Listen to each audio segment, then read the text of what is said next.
ಸಂದರ್ಭದೊಳಗೆ ನಾ factory chairman ಆಗುವಂಥ ಸಂದರ್ಭದೊಳಗೆ 28,95,00,000 ರೂಪಾಯಿ ಸಾಲ ಮುಕ್ತ ಕಾರ್ಖಾನೆ ಯಾರು ಮಾಡಿದ್ರೆ ಅದು ಧನಲಕ್ಷ್ಮಿ ಸಕ್ಕರೆ ಕಾರ್ಖಾನೆ ಆಡಳಿತ ಮಂಡಳಿ ಅಂತ ಕೈ ಎತ್ತಿ ಹೇಳುವಂಥ ಮಾತು ಬಂದಿದೆ. ಅಂಥ ಸಂದರ್ಭದೊಳಗೆ 2016-17 46 ಕೋಟಿ ರೂಪಾಯಿ ಎಕ್ಸ್ಪೈರ್ ಮಾಡಿದ್ರು. 46 ಕೋಟಿ 1 ಕೋಟಿ ಹೋದ ವರ್ಷ ಆಫೀಸ್ ಬಿಲ್ಡಿಂಗ್ ಉದ್ಘಾಟನೆ ಮಾಡಿದ್ರು.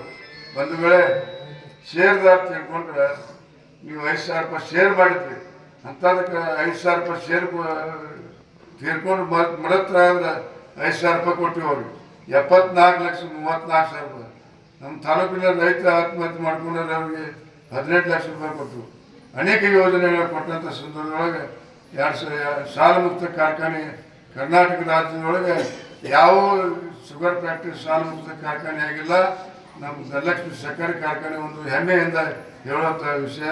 ಅಂಥ ಸಂದರ್ಭದೊಳಗೆ ಇಲ್ಲಿ ಬೆಳವಣಿಗೆ ಹರ್ನಾಟಿ ಕಡೆ ಕುಳಿಗೇರಿ ಹೋಗಂಗಿಲ್ಲ, ಈ ಕಡೆ ಅಮೃತ ಬರೋಂಗಿಲ್ಲ, ಜಿ ಪಟ್ಲ ತುಪ್ಪದ ಅಡ್ಯಪ್ಪ ಸುರಾಗ ಅಡ್ಯಪ್ಪ ಕಡ್ಕೊಳಕ್ಕೆ ಬರೋಂಗಿಲ್ಲ, ಮುನ್ನೋಳಿ ಹೋಗಂಗಿಲ್ಲ, ಎರಗಟ್ಟಿ ಹೋಗಂಗಿಲ್ಲ. ಅಂಥ ಸಂದರ್ಭದೊಳಗೆ ಒಂದು ಇಲ್ರಿ ನಮಗೆ ಶುಗರ್ ಫ್ಯಾಕ್ಟ್ರಿ ಕಟ್ಟಕ್ಕೆ ಆಗೋದಿಲ್ಲ, ಮಷಿನ್ಗಳು ಚಂಗ ಹತ್ತಕತ್ತವ, ತಗಡ ಕಿತ್ಕೊಂಡು ಹೊಂಟಾರ, ಕೆಬ್ಬನ ತುಡುಗಾಗಿತ್ತವ, ದಯವಿಟ್ಟು ಮುಂಡ್ರಿಗೆ ಫ್ಯಾಕ್ಟ್ರಿ ಆದಾಗ ನಮ್ಗೆ ಲೀಸ್ ಕೊಡಿಸ್ಬೇಕಂತ ಕೇಳಿದಾಗ ಆಯ್ತಪ್ಪ ನೀವು ಚೇರ್ಮನ್ ಹೋಗ್ತಾನೆ ಅಂತ ಕೇಳಿದ್ರು. ನಾವು ಹಂಗಾರು ಮಾಡಿ ಕೈಕಾಲು ಹಿಡಿದು ವಾಪಸ್ತು ಅಂತಂದ ಸಂದರ್ಭದೊಳಗೆ ಲೀಸ್ ಆಯ್ತು.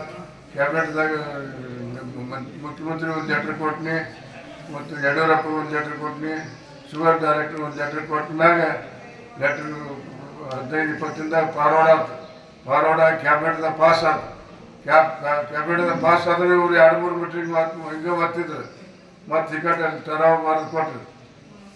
ಟರಾವ್ ಬರೆದು ಕೊಟ್ಟಂಥ ಸಂದರ್ಭದೊಳಗೆ ವಿಶೇಷವಾಗಿ 2008ಕ್ಕೆ ಸಕ್ಕರೆ ಬಿತ್ತು. 2008ಕ್ಕೆ ಸಕ್ಕರೆ ಬಿತ್ತಂಥ ಸಂದರ್ಭದೊಳಗೆ 2010ಕ್ಕೆ ಮತ್ತೆ ಧನಲಕ್ಷ್ಮಿ ಸಕ್ಕರೆ ಕಾರ್ಖಾನೆ ಚುನಾವಣೆ ಬಂತು.